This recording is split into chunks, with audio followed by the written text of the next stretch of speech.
teach our students about the principles of rhetoric, not necessarily only in the vacuum of writing, because so much of what they are consuming outside of academia is non-textual. It's not text-based. So I think it's really, really essential that they're able to transfer the skills that we attempt to teach them in reference to the writing to these multimodal projects and designs as well. I think the usefulness and the use of multimodal projects can be sort of universal across institutions. So what I'm looking at there are a lot of these rhetorical concerns about considering audience, learning about genre.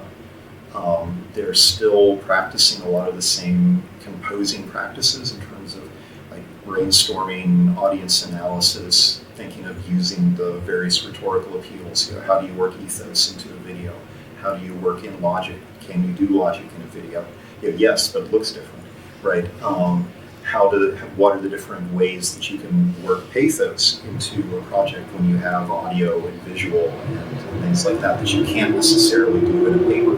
And then there's also just that matter of transitioning between, not only between audiences and genres, but also transferring between medium, right? That there's certain things that work very well in a research paper that don't work well in a video, and vice versa.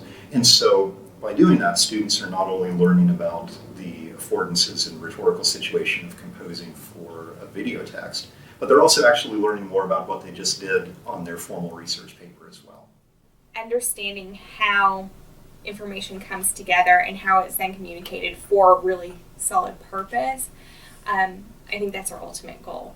So when students do a research paper, for instance, they don't really understand what the purpose of their research paper is.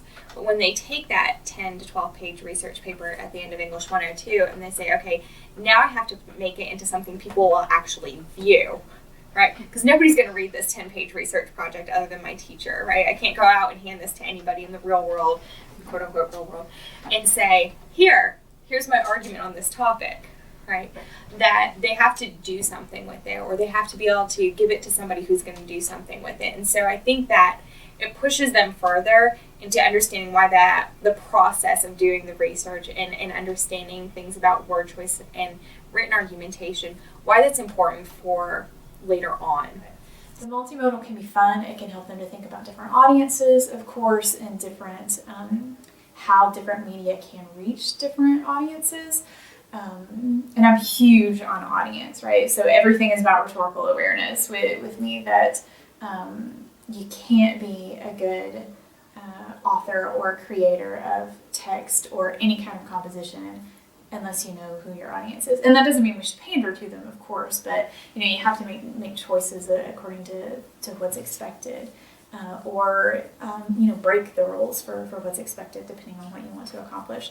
So that's good for them, I think, audience awareness. And for me, of course, everything comes back to intellectual property and copyright law too. And I think they have a difficult time understanding some of those concepts with a traditional essay because it's all academic to them. Like, they don't see how it connects. But when they start having to interact with music and videos and images, and then I have to explain to them what fair use is, it all becomes very real, right? Because it's not just in the classroom anymore. If they're going to post a YouTube video up, well, they can't just post whatever the heck they want.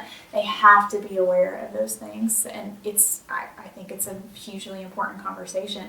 So having them do something simple like a 30 to 60 second video, super short and super easy, but they have to be conscious of those things. So that's a lesson that doing something really simple like a video it's a big lesson, small project kind of